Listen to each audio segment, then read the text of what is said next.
What's up, guys? I'm Garrett Fuller with MMORPG, sitting with my good friend Miguel Caron. I pronounced it right, didn't That's I? correct. I did. He's the head of the studio here at Behaviour Interactive for the online game, and we're going to talk some Warhammer 40K Eternal Crusade. About 8 months ago, he showed me this, and I freaked out, and we've been freaking out ever since, text messages and forums and everything. So really quickly, I'm going to start with what's your favorite faction? Okay. Because we talk about how important factions are in the game. We've talked about it in the MMO. What's your personal favorite faction? My favorite faction, actually, I probably won't play it because my son is, both of my sons are completely in love with the orcs, so I'll have to play the orcs to play with them. That's how it goes. Yeah, it's how it goes. But my favorite faction is Chaos, personally. So Chaos. Free Chaos, everybody. But I'll probably play orcs, both because my son loves it, as well as to be able to manage as a Strike Force commander a bunch of free-to-play player as the orc boys. So Yes. I want to live that experience as well. So Yeah, cool. Obviously, I mean, you work very closely with Games Workshop, and the IP is massive. 30 years that we have our bolt guns, bolt pistols. We all play in the room. A lot of the studio guys play. We're about to play some tabletop after this interview. this is my one of my AP's army right here. Yeah, I mean, you get the orcs, the models. Look at, this is what happens. See what happens? What's it like for you working with the IP? It's daunting. I'm not going to lie, but you tackled it. So It's fantastic. I mean, and Games Workshop has been a fantastic partner.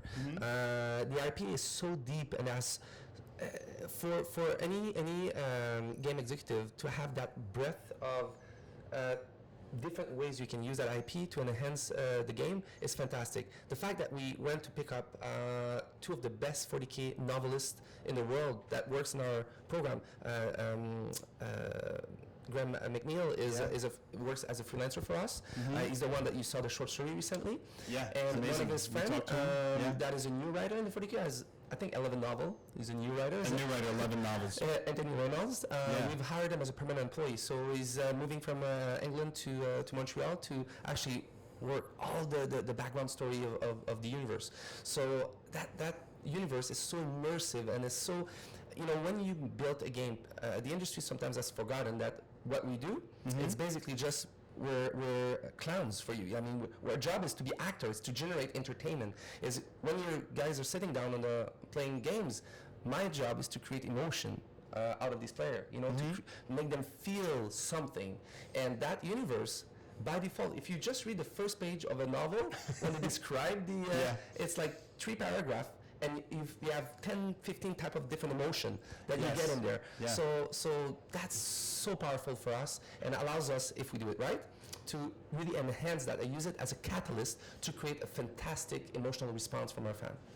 I think it's great because, let me tell you, there's hardcore and then there's 40K fans. Yes. And they trump that. Now, we've talked a lot, and this is something really exciting for you guys. You really have a different approach to marketing this product. You basically dropped your walls down and said, no, we're going to talk to fans. And I've seen him do it. He pushes his developers to get on those forums and answer questions. Yeah. Tell us about it. Yeah, it goes even further up than that. It's something that I've always been doing as a manager. The first time that about half of the current team there were working with me in previous companies. So I tend to have a group of very high-end MMO veterans that follows me, and the reasoning is because the first time I met them, and the same thing with the team there, I told them, yes, I'm the head of studio, but you don't work for me. I work for you. I don't know how to make video games. What I know how is to create the best possible environment for you to perform the best and be happy about it as well, and to create the best possible game. So I actually work for the team, not the other way around. Right. And I just push that concept towards the player. Players today in today's game market, they really know what they want. Yeah. And they're very intelligent, a lot more intelligent than I've seen than a lot of professionals in the industry. Yeah. So one of the few things that I've seen in the industry, because I was from tech before, so it's only my 6th year in the gaming industry, so it's quite new for me. But the thing that I saw, I didn't understand, is a lot of games or studio were patronizing towards players, like calling them whales or calling them this or thing like that. And it's something for me, I just don't get it. Nothing's gonna happen if they don't play the game. So we work for them So how do we make sure that the game matches their expectation? Well, it's like involving them in the game design. Right. So from the beginning, I've decided to have no marketing firewall between the devs and the fan. So I put a little do's and don'ts, but then I trust them. And that's another thing.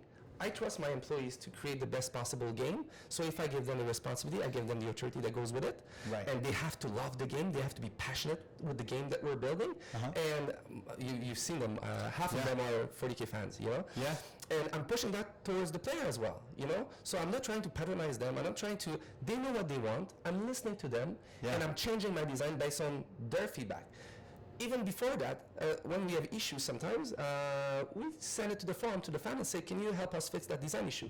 I don't know if we have a drop pod here, but we had a drop pod model, and the animator, the claps for the Space Marine, it was not mechanically feasible from the model. So we took a picture of the model, we sent it to the forum, and we said to the fan, could you tell us how do you want the Space Marine to exit the drop pod? Because right now, two big Space Marine would so as they're getting shot. They gave us tons of solutions, and there's one engineer that actually drew a model to exactly how it would work, and that's the solution we took, and we told them. And I can give you a lot of more examples. The wall jump, that's from a fan. Right. We didn't have that in the design. That's from a fan. When we did the first video, I think, which one was it? Was it the Dark Angel? Yeah, the Dark Angel, our logo on the shoulder pad was upside down.